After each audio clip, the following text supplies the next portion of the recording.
Permítame leer el pasaje bíblico que es la que tomamos como base para exponer algunas lecciones, algunas verdades que puedan nutrir, puedan establecerse en nuestro corazón. Dice así la palabra de Dios: cuando se acercaron a Jerusalén, vinieron a él al monte de los olivos, Jesús envió a 2 discípulos diciendo: id a la aldea de enfrente de vosotros y luego hallaréis una asna atada y un pollino con ella, desatadla y traédmelos. Si alguien le dijere algo, decid al Señor, el Señor lo necesita y luego los enviaré. Todo esto aconteció para que se cumpliese lo dicho por el profeta cuando dijo: decid a la hija de Sión, he aquí el rey viene a ti manso y humilde sobre un asna, sobre un pollino hijo de animal de carga. Y los discípulos fueron e hicieron como Jesús les mandó, y trajeron el asna y el pollino y pusieron sobre ellos sus mantos, y él se sentó encima. Luego la multitud, que era muy numerosa, tendía sus mantos en el camino, y otros cortaban las ramas de los árboles y le tendían en el camino, y la gente que iba adelante y la que iba atrás clamaba diciendo: Hosana al Hijo de David, bendito el que viene en el nombre del Señor, hosana en las alturas. Entró en Jerusalén y toda la ciudad se conmovió diciendo: ¿quién es este? Y la gente decía: este Jesús es profeta de Galilea. Vamos a orar poniendo este momento en las manos del Señor y que el Espíritu Santo pueda hablarnos en esta mañana. A través de la adoración, nosotros expresamos al Señor lo que hay aquí. Pero a través de la palabra es Dios hablando a nuestro corazón. Así es que nuestro corazón esté dispuesto. Querido Padre, te damos gracias por este momento lindo que podemos exponernos a tu preciosa y poderosa palabra. Disponemos nuestro corazón, Señor, para que esta semilla que va a ser sembrada en nuestro corazón de fruto al 30, al 60 y al 100 por uno. Y vengo declarando en el nombre de Jesús que esta palabra que sale de tu boca no volverá a ti vacía, sino que tú harás con ella lo que quieras y la harás prosperar en cada vida, en cada corazón aquí presente y los oyentes en las redes. Oh Dios, la harás prosperar para aquello que la estás enviando.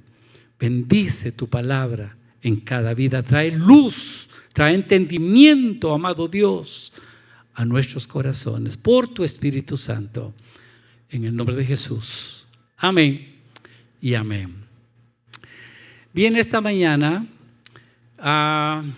vamos a introducirnos en esta experiencia, este episodio que encontramos en lo que religiosamente se llama la Semana Mayor, Semana Santa. La entrada triunfal de Cristo en Jerusalén. Así que observamos en este pasaje de la Escritura esta entrada que Jesús hace, se le llama entrada triunfal, y también se le llama el Domingo de Ramos por lo que sucede, ¿no? Pero lo interesante aquí es que cuando Jesús entró a Jerusalén, Él entró con una mente, una mentalidad, con un propósito, y era padecer y morir a los 5 días. A los 5 días de este evento, Jesús iba a morir, iba a padecer e iba a morir.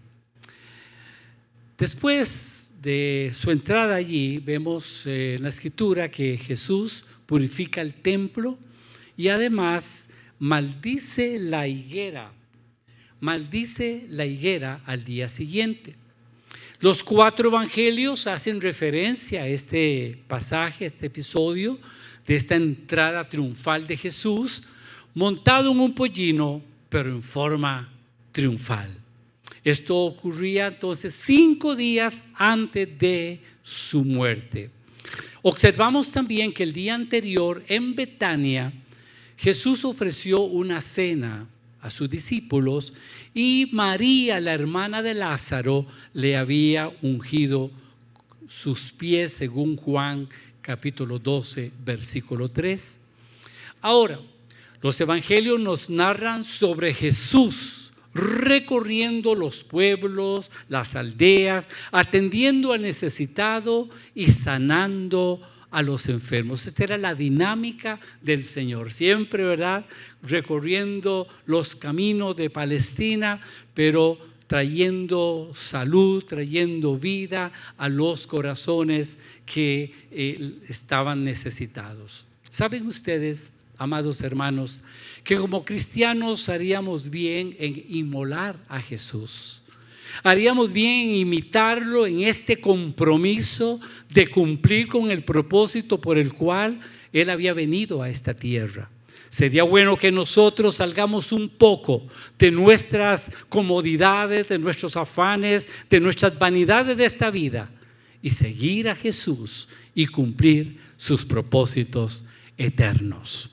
Este acto de Jesús entrando en Jerusalén y de esta forma triunfante, montado en un pollino, marca el inicio, el tiempo y la hora donde Él se dirigía hacia la cruz a sufrir y a morir por toda la humanidad, que lo incluye a usted y me incluye a mí.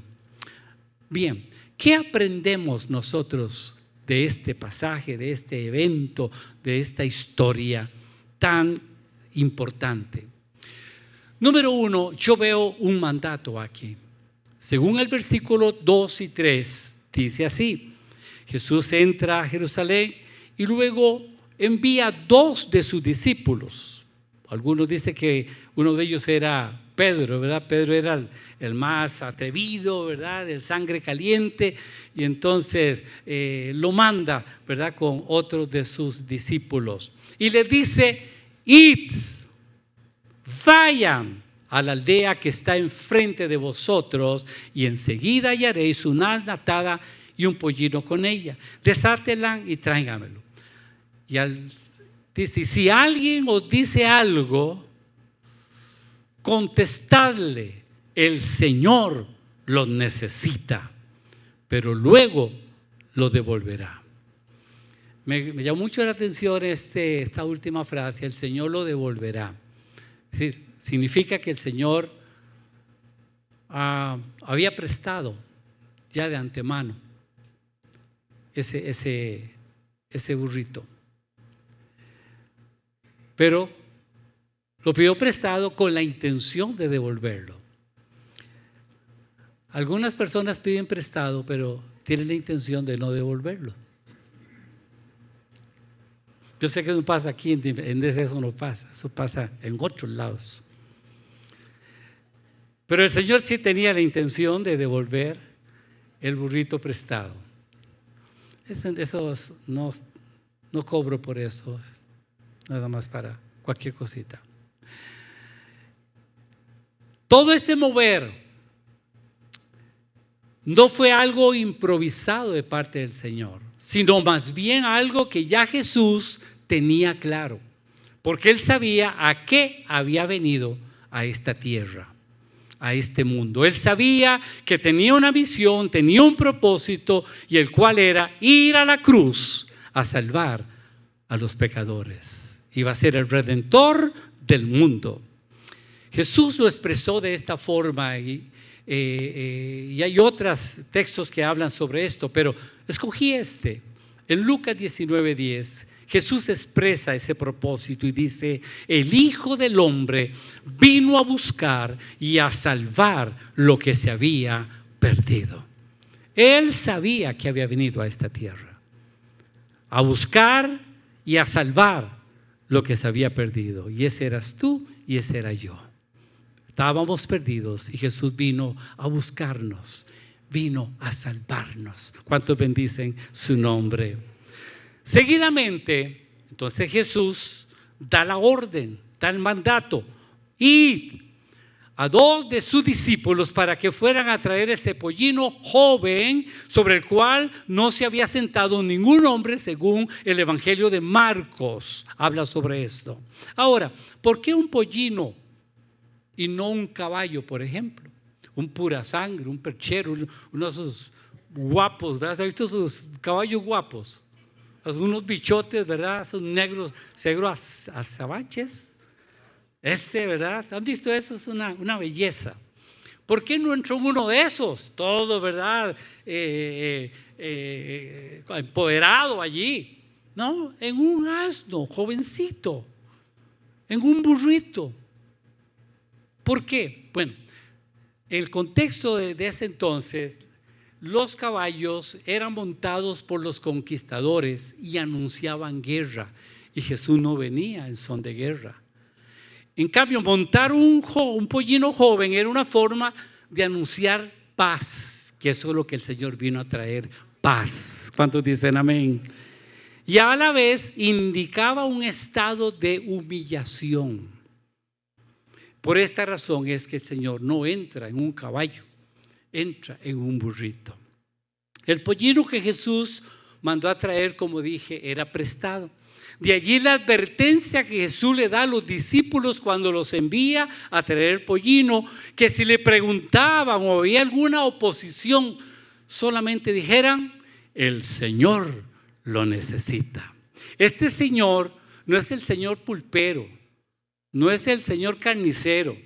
Aquí Señor es el Adonai, es el Kyrios. ¿Cuántos alaban su nombre? El Señor lo necesita. Mis amados hermanos, es una frase que no podemos pasarla por alto. Es relevante, es importante. Yo me preguntaba, ¿realmente el Señor Todopoderoso te necesita? ¿Acaso Él no es el Señor de todo? Porque a veces nosotros vivimos como si no necesitáramos nada ni a nadie. Nos agarra ese chorro, ¿eh? Del mismo ego que tenemos. Pero aquí el Señor, el Kyrios, el Adonai, dice: el Señor lo necesita. ¿Sabe usted que Dios trabaja con el hombre? Y hablo, cuando digo hombre en sentido genérico, cuando habla con el hombre, Él trabaja en sinergia. Es decir, Dios siempre se ha valido de hombres y mujeres para llevar a cabo sus propósitos y sus planes. Ejemplo, Dios necesitó un Abraham para levantar una gran nación para su nombre. Dios necesitó a un José para alimentar a sus hermanos y a su pueblo que moría de hambre. Dios necesitó un arbusto insignificante llamado zarza para manifestarse en fuego y atraer a Moisés y comisionarlo para una tarea. Dios necesitó a un Moisés para liberar al pueblo de Israel y conducirlos a tierra prometida. Dios necesitó un Josué para derribar los muros de Jericó. Dios necesitó un Nehemías para construir los muros caídos de Jerusalén. Dios necesitó una mujer, Esther, para salvar al pueblo de la muerte segura por la maldad de un hombre malvado. Dios necesitó un Pablo para llevar el evangelio hasta los confines de la tierra. Jesús necesitó 5 panes y 2 pececillos para multiplicarlos y alimentar a más de 5,000 hombres, sin contar mujeres y niños. Jesús necesitó, Dios necesitó, Dios necesita, Dios sigue necesitando hombres y mujeres para llevar a cabo su gran obra en esta tierra. Y bendito el hombre, bendito el cristiano que entiende esta verdad, porque es algo que emociona nuestro corazón, apela a nuestro corazón. ¿Sabe? El Espíritu Santo te dice en esta mañana: el Señor te necesita. El Señor te necesita. Y bendigo a todos estos hermanos que el domingo pasado atendieron al llamado para ir a hacer estas labores y visibilizar la iglesia. A veces la gente de afuera nos ve a nosotros como aleluyas, como panderetas, como golpeándonos el pecho. No, muchas veces estas cosas, cuando la iglesia sale, se va a hacer obra, porque la fe sin obras es muerta. Eso impacta vidas, impacta corazones. No somos solo gente que estamos aquí alabaré, sino que queremos identificarnos con el pueblo y mostrarles que Jesús vive y que Él ha hecho algo en nuestra vida y que amamos a las personas. Es una forma de exteriorizar, una forma de visibilizar lo que Cristo ha hecho en nosotros. El Señor te necesita. Bendito sea su santo nombre. El pueblo dice, amén. Otra expresión que encuentro yo aquí como segundo es veo obediencia. Dice el versículo 6, entonces los discípulos fueron e hicieron como Jesús les mandó. Obediencia. Observemos cómo Jesús ordena y pide a sus discípulos que vayan y le trajeran el asno, y seguidamente dice la Biblia que ellos fueron. ¿Sabe qué significa esto? Obediencia. Diga conmigo, obediencia. Eso es lo que significa. Ellos no replicaron, no dijeron, no, pero Señor, manda al otro, mire, yo acabo de ir para hacer esto. Fueron sin excusas, sin peros. Quiera el Señor que nosotros seamos iguales. Seamos iguales, mis amados. ¿Sabe usted que todo el éxito, la eficacia y la bendición de la vida cristiana radica en esta palabra? Obediencia. Obediencia. ¿Quiere usted ser eficaz? ¿Quiere ser usted una persona realmente exitosa a la vista de Dios? ¿Quiere ser usted una persona bendecida? Obediencia. Ahí está la clave, hermanos, de esto. Los mandatos del Señor ya están dados.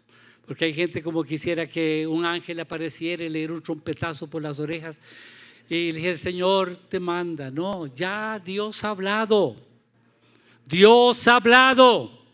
Y el Espíritu Santo que mora en nosotros también nos habla y confirma esta palabra en nuestro corazón. Dios ha mandado que todos los hombres se arrepientan y sean salvos. Dios ha mandado, Jesús ha mandado a predicar el evangelio de las buenas nuevas a toda criatura y a toda nación. Dios ha mandado a no dejar de congregarnos. Dios ha mandado a ser generosos, a diezmar, a ofrendar. Dios ha mandado a vivir una vida en santidad. Dios nos manda a amarnos los unos a los otros. Ahí están los mandatos. Los mandatos del Señor están escritos. Lo que nos toca es, dígalo sin rencor. Lo que nos toca es, hay una escritura que es para mí impactante, que está en Josué capítulo 1, versículos 7 y 8. Jesús le dice a Josué lo siguiente y le dice a usted y me dice a mí: solamente esfuérzate y sé muy valiente, cuidando de hacer conforme a toda la ley que mi siervo Moisés te mandó. No te aparte de ella ni a derecha ni a izquierda, para que seas prosperado en todas las cosas que emprendas.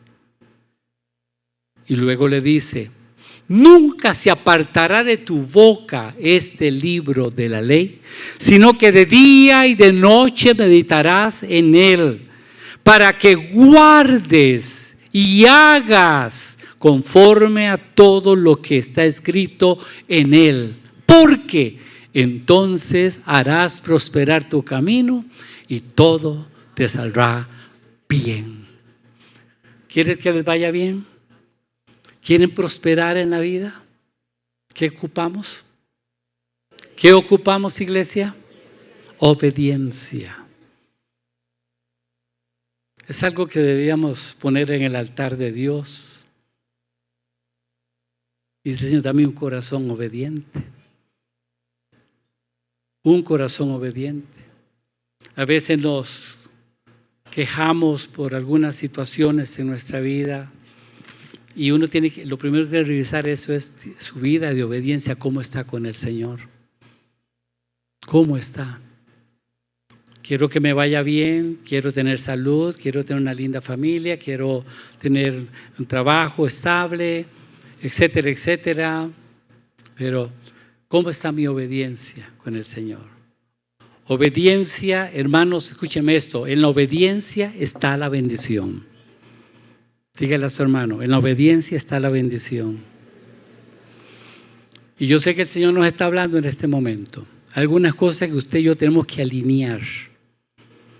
Tenemos que buscar el norte, porque es muy fácil desviarse por nuestros propios caminos. Es muy fácil. Y el Señor nos está tocando, hablando y hablando. ¿Hasta cuándo el Señor tiene que hablarnos? Es mejor solito, Señor, aquí me enderezco en el nombre del Señor. Vamos a obedecer al Señor con todo nuestro corazón. Aquí aprendemos la importancia que cuando el Señor nos da una orden, debemos obedecer. Vayan. No hay excusa, no hay peros. Obedezcamos. A veces esa obediencia tiene que ir acompañada de la fe. Que a veces Dios nos pide cosas que uno no entiende. Como cuando lo hizo con Abraham. Sal de tu tierra, deja tu parentela. Wow. Deja los chunches ahí. Vámonos, vas para un lugar. Y él no sabía ni para dónde iba. Él se levantó y se fue. Ya conocemos la historia. En la obediencia está la bendición. Dios le dice a Josué, dale 7 vueltas a esta cuestión aquí, a los muros de Jericó. 7 vueltas, parecía un tonto con el pueblo, dando vueltas. ¿Se acuerda haberse sentido usted tonto, idiota? Sí. Pero si Dios dice, Él sabe cómo trabaja. Cosas que uno no entiende, uno tiene que entender todo, es obedecer. Obedecer, obedecer, obedecer, obedecer. Ahí está el secreto. En la obediencia está la bendición. Segundo, veo aquí servicio. Servicio. Dice el versículo 7, trajeron el asna y el pollino y pusieron sobre ellos sus mantos y él se sentó encima. Aquí el siervo es el burrito. El siervo es el burrito, era el instrumento que el Señor necesitaba. El pollino era un instrumento en las manos de Jesús para cumplir un propósito. Ponga atención a eso. Creo que todos debemos estar dispuestos, como este pollino, de servir a Jesús, a sus propósitos y a sus planes. El burro se tiene fama de ser terco, ¿eh? Y a veces nosotros somos tercos. Aquí he parecido mera coincidencia, ¿verdad? Sorry. Una de las formas para mostrar nuestro agradecimiento a Jesús, óyeme eso,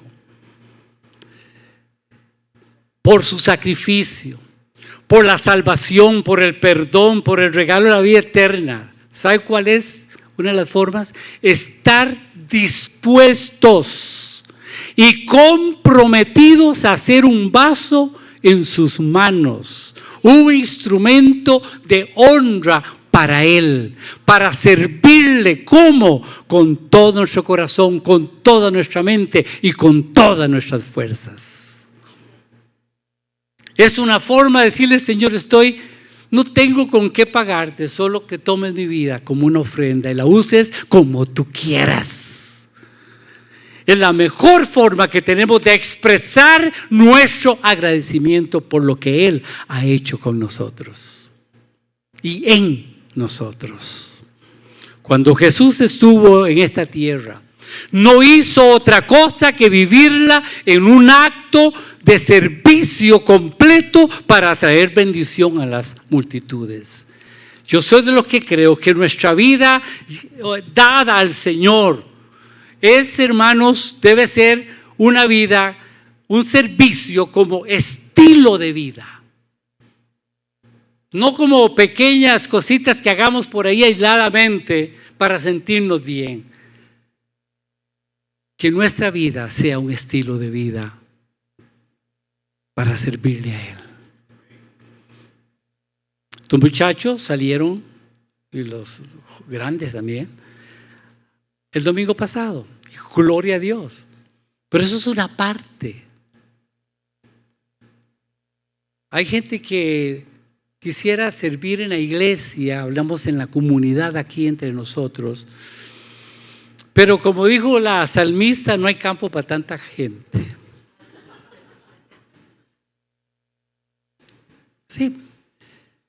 Gracias al Señor por todo el equipo que tenemos acá en nuestra congregación, por cada uno en sus diferentes áreas que están activos. Y aquí tenemos para la gloria de Dios, un excelente equipo de trabajo y gente con mística, con servicio precioso para el Señor. Cuando he tenido las salidas que hemos ido a visitar los indígenas, nos acompaña un equipo más o menos de 20 personas. ¡Qué calidad de gente! ¡Qué calidad de servicio! Yo soy sumamente bendecido. Y me impresionó mucho que en la experiencia pasada, en diciembre, que fuimos allá por el lado de San Vito, nos acompañó una parejita chinos de China. Sí.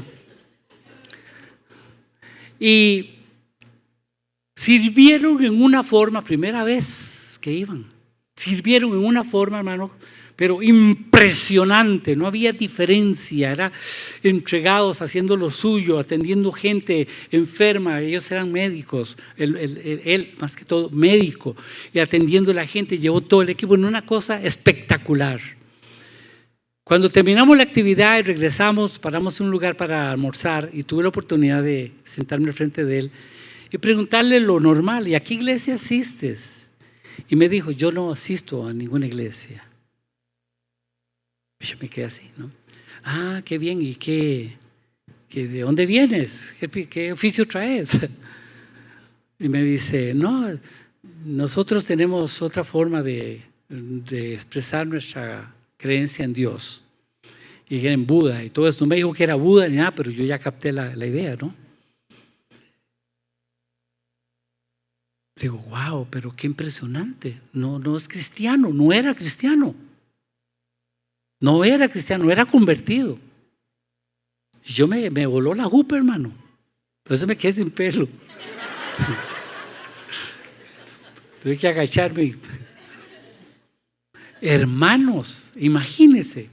Y eso me impactó, me impresionó y ha sido un reto para mí en oración para ganarlo para el Señor, a él y a su novia. Pues sirvieron con una mística. Y una pregunta para ellos que tengo yo es, ¿qué los motiva a ellos a esto? Ahora, si esa gente que no tiene una experiencia con Jesús sirvieron de esa forma, con incomodidades, con un montón de cosas, ¡wow! ¿Cuánto más nosotros? ¿Cuánto más nosotros? Me preguntaba yo. ¡Wow! Debemos servir de esta forma. Jesús lo expresó de esta forma. Como el Hijo del Hombre no vino para ser servido, sino para servir y dar su vida en rescate por muchos. Jesús es el modelo. ¿Cuántos alaban a Dios? Él es el modelo. ¿A qué vino Jesús? No vino a servirse como nuestros gobernantes. Hay que sacar el rencor. Jesús vino a servir y dar. Servir y dar. Nosotros no podemos hacer menos que nuestro Jesús. Si Él vive en nosotros, Él está aquí. ¡Aleluya! Y Jesús vino a servir. Y usted y yo, como ese pollino, vamos a ser los instrumentos, somos los instrumentos que Él quiere usar. Nuestra boca, nuestras manos, nuestros pies, nuestros recursos, nuestro tiempo, que no es nuestro, es de Él. Y bendecidos somos cuando entendemos que esta es la vida cristiana. No es venir aquí cada domingo, hermanos, y cantar unos cantos y escuchar una prédica y después salir como si nada. El cristianismo genuino es vivencia 24/7. Aleluya. Fui salvado de algo para servir para algo. Fuimos salvos por gracia, no por obras, para que nadie se gloríe. Pero Dios preparó obra de antemano para que anduviésemos en ellas, dice la Biblia.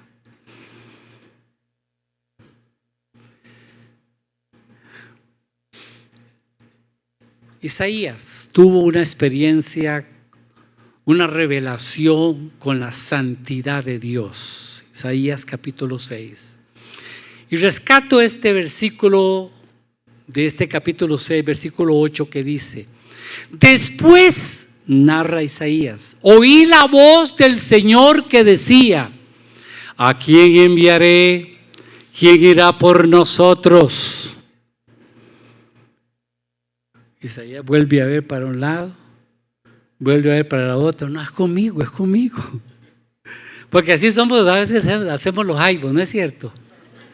¿Verdad? Dios nos habla y el Señor le habla. Sí, el Señor le habla a otro, a mí no. No. El Señor es directo, Él no necesita hablarle a Pedro para que entienda a Juan. De ninguna manera. Cuando mi conversión fue así, yo iba para mi casa y yo oí la voz de Dios. En ese momento yo no lo entendía, era Él. Y me llamó por mi nombre, me dice: Orlando, ¿vas a seguir en lo mismo? Me habló directo y pocas palabras, yo no es de muchas palabras. ¿A quién enviaré? ¿Quién irá por nosotros? Isaías responde: heme aquí, envíame a mí. Muchos de nosotros hubiéramos dicho: heme aquí, Señor, envíalo a Él. Así somos de artistas, ¿no? No. Dios te llama para ser un instrumento en sus manos. Dios te llama para ser un instrumento en tus manos. Y nadie puede creerse inútil en el servicio a Dios cuando Jesús tuvo necesidad de un asno. Usted tiene que entender que el Señor te necesita en una forma especial. Mi amado hermano en el Señor, entienda eso. Si Dios usó un burro, póngale el resto usted. Si Dios usó un burrito, ¿cómo le queda el ojo? ¿Quiere que se lo diga? ¿Cómo no lo va a usar a usted y a mí? Sin menospreciar al burro. Él es el que tiene que sentirse mal, no usted.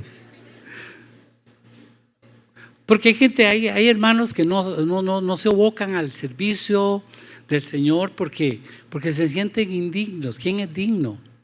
Si yo hago algo, si soy algo en Dios, es por su dignidad, es por su obra en mí. No hay más. Es Él en mí, es Él en ti. Y cuando queramos sentirnos así como que somos la mamá de Tarzán o la última Coca-Cola en el desierto, el Señor tiene sus formas de bajarnos. Me contaba un hermano un día de estos: a mi primera área de servicio, así fue a tiempo completo, fue como evangelista. Yo anduve por todo el país predicando en iglesias como evangelista. Una vez estaba yo jovencillo, ya tenía pelo, en ese tiempo sí tenía pelo. Y recuerdo que prediqué allá en San Vito de Java, estábamos abriendo la iglesia en ese lugar, una carpa, iniciando ahí. Yo era el evangelista. Entonces lo que hacían en las iglesias del contorno apoyaban, entonces venían, ¿verdad? Y traían gente nueva y toda la cosa. El asunto es que yo prediqué, una noche de esas prediqué. Y prediqué un mensaje, hermano, que, wow, yo decía, qué mensajote me tiré. Me eché un buen mensaje. Yo ya decía eso que, ¿verdad? Y bueno, el asunto es que cuando hice el llamado, en ese tiempo allá, ese lugar, 15 personas pasaron al altar, quebrantadas, recibiendo a Jesús como su Salvador personal. Y para mí eso fue, hermano, impresionante. Eran mis primeras experiencias. Pero Dios respaldando, obvio. Entonces yo terminé el servicio y me sentí, hermano, el segundo Billy Graham en Costa Rica. De ver, no le miento, hermano. Así yo, la voz me llegó. Segundo Billy Graham. Y hermano, me bajo yo así, me voy al final ahí del borde de la carpa esa. Y ahí habían pastores, ¿verdad? Ya viejos así, con unos colmillos que usted se levante la jupa porque me raya el piso. Con unos colmillos, ¿verdad? Y así, hermano, yo iba con esa cosa ahí, ¿verdad? Y me dice el hermano, ni me conocía, mira, vos no servís para evangelista. Vos sos pastor, así, pero sin anestesia, sin mentoley, sin nada. De una vez me la tiró y me troncó el ministerio de evangelista. Pero cómo Dios trata, cuando uno se cree que es el burrito, al burrito puede pensar, qué tremendo, me está saludando la gente, me está alabando. No era el burro, era Jesús. Y a veces pensamos que somos Jesús, somos el burro. No hay que olvidar eso.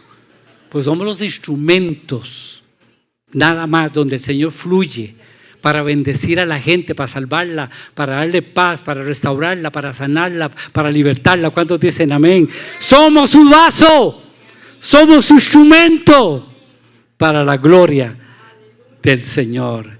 Y somos benditos cuando entendemos esta verdad, mi amado hermano. Cuarta cosa que veo acá es una profecía cumplida. Y eso me llena de satisfacción, de emoción, me da convicción en mi corazón. El versículo 4 y 5 dice: todo esto sucedió para que se cumpliese lo que dijo el profeta cuando escribió: digan a la ciudad de Sión, mira, tu rey viene a ti humilde y montado en un burrito y cría de una bestia de carga. Esa es ahí el cumplimiento, lo que expresa. Ahora, toda esta entrada triunfal de Jesús y montada en el burrito era un cumplimiento profético. Zacarías, ahí está la profecía dada. ¿Sabe cuántos años antes de este relato fue dada esa profecía? 500 años. 500 años por el profeta Zacarías. Y dice la profecía: alégrate mucho, hija de Sión, da voces de júbilo, hija de Jerusalén. Mira que tu rey vendrá a ti, justo y salvador, pero humilde, cabalgando sobre un asno, sobre un pollino, hijo de asna. Ahí estaba la profecía y ahí estaba la multitud frente a sus ojos viendo cumpliéndose esos detalles de esa profecía. El Rey, el Salvador, el Redentor, aleluya, el Mesías, montado en el pollino, como lo dice así, joven, sin uso. Jesús lo estaba estrenando. ¿Cuántos alaban al Señor? Hermanos, esto lo que indica es que cientos de profecías cumplidas nos dan veracidad que la Biblia es la palabra inspirada de Dios. ¡Aleluya! No, pero un aplauso al Señor por eso. La Biblia es la palabra de Dios. Hay evidencia. Profecías tras profecía cumplidas. Y eso nos dice que Dios está en el asunto. ¡Aleluya! Y quinto, veo un recibimiento acá. Dice el versículo 8 y 9, y la multitud, que era muy numerosa, tendían sus mantos en el camino, Otros cortaban ramas de los árboles y las tendían en el camino.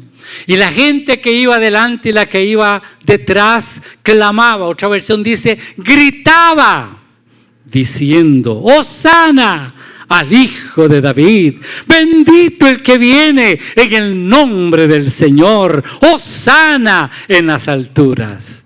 Ya explicó la hermana aquí, de la hermana pastora Mimi, lo que significa Hosana. Dios salve, Dios salve, Dios salve. Es lo que significa Hosana. Uno tiene que entender las cosas cuando canta, hermano. Ok, eso es importante. En los salmos encontramos mucho esta expresión. Entonces vemos cómo la multitud recibe al Señor. Allí va él, montado en ese asno, entrando. La multitud le rodeaba por delante y por detrás, pero con estos cantos de alabanza para el Mesías. Había esperanza, había algo diferente en ese momento en la atmósfera. La Biblia dice que lo recibieron con alegría, con regocijo, con cánticos, con palmas y con ramos, y que extendieron mantos en su paso. Pero no solo eso, dice también que los que iban delante, los que iban detrás, gritaban. Esto para los conservadores les es difícil. Por eso los pentecostales nos critican tanto, porque gritamos. Respetamos todas las expresiones, obviamente, de las congregaciones diversas que hay. Pero no hay nada antibíblico en expresar, ¿verdad?, la emoción, la algarabía de lo que el Señor hace con nosotros, hermanos. Si la gente grita en un estadio, si la gente grita en un concierto por cosas vanas, ¿cuánto más? Vamos a alabar al Rey, vamos a adorarle, vamos a bendecirle, vamos a usar las palmas, vamos a saltar, vamos a brincar, porque el Rey ha llegado a nuestra vida y a nuestro corazón.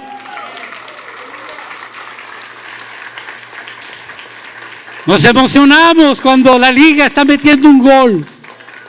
Dios te oiga. Que el Señor conceda las peticiones de nuestro corazón. Nos gozamos. Y la gente se vuelve eufórica, ¿verdad? Se expresan. Y yo me pregunto, ¿cuánto más para Jesús? Si sentimos su presencia, si sabemos quién es Él. ¿Cómo no vamos a adorarlo? ¿Cómo no vamos a bendecirlo? ¿Cómo no vamos a usar nuestras cuerdas vocales y abrir nuestra boca para honrarlo, bendecirlo con todo nuestro corazón? La multitud se conmovió en gran manera. Dice la palabra. Y amados hermanos, ¿sabe usted que cuando Cristo pasa, algo pasa? Nada queda igual, nada queda igual. ¿Acaso no es lo mismo cuando Jesús llega a nuestro corazón? Cuando Jesús entra a nuestra vida, ¿acaso Él no nos llena nuestro corazón de gozo, de paz, de salvación, de perdón, de libertad, de esperanza, de fe? Todo eso pone el Señor en nuestro corazón. No podemos quedar iguales. Y si uno vive a Jesús, si lo vive, eso lo vamos a ver si uno tiene con vida el próximo domingo. Vamos a hablar de Cristo resucitado. Si uno vive a Jesús, hermano, de veras, y siente su presencia, no puede quedarse quieto. Él vive, Él vive, Él vive. Nuestro Cristo no es un Cristo muerto. Es un Cristo vivo y vive aquí. Ya no yo, dijo Pablo, Cristo en mí. Cristo en mí, el Jesús vivo en nosotros. Y ese Cristo se manifiesta en nuestras vidas. Esta misma multitud 5 días después gritaban, crucifícale, crucifícale, crucifícale. La llegada de Jesús a Jerusalén fue una conmoción, como ya se ha dicho. Unos le recibieron con alegría y admiración, pero otros con envidia e indignación. Y yo encuentro por último acá, punto 5, una gran pregunta. Una gran pregunta. Cuando entró, dice la Biblia, él, Jesús, en Jerusalén, toda la ciudad se agitó diciendo: ¿quién es este? ¿Quién es este? Repita conmigo. ¿Quién es este? La gente decía: este es Jesús, el profeta, el de Nazaret de Galilea. Cuando los corazones humanos ante la llegada de Jesús, reaccionamos de diferentes maneras. Pon atención a eso. Posiblemente los religiosos, más que todo, que Jesús les dio hasta por debajo de la lengua, eran los que preguntaban: ¿este quién es? Porque la multitud sí discernió en ese momento quién era Jesús, el Mesías. Ese es el Mesías, Él viene a salvarnos. No tenían todo claro, pero había algo diferente. Pero los religiosos sí, y los escépticos: ¿quién es este? Si alguien a usted le pregunta, escúcheme, ¿quién es Jesús? ¿Qué usted le respondería? ¿Quién es Jesús? ¿Tendría usted una respuesta convincente por experiencia? No porque la Biblia lo diga, sino porque usted tiene testimonio del Espíritu Santo. ¿Sabe usted que la Biblia puede responder a esta pregunta: ¿quién es este? ¿Quién es este? ¿Quién es? Y la Biblia dice que Jesús es el Hijo de Dios, la rosa de Sarón. Él es el lirio de los valles, la roca eterna, el príncipe de paz, el sol de justicia, el deseado de las naciones, el yo soy el que soy, el libertador, el redentor. Él es el que murió y resucitó y está sentado a la diestra de Dios Padre. Él es el alfa, el principio y el fin. Él es el único camino, verdad y vida. Él es el que volverá por segunda vez a levantar a su pueblo y juzgará a las naciones con justicia y con vara de hierro. Este Jesús es el que amamos, el que adoramos, el que servimos con todo nuestro corazón.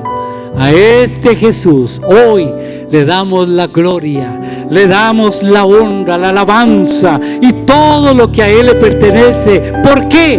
Porque Él es el Señor de señores y Rey de reyes. Este es Jesús. Este es mi Jesús.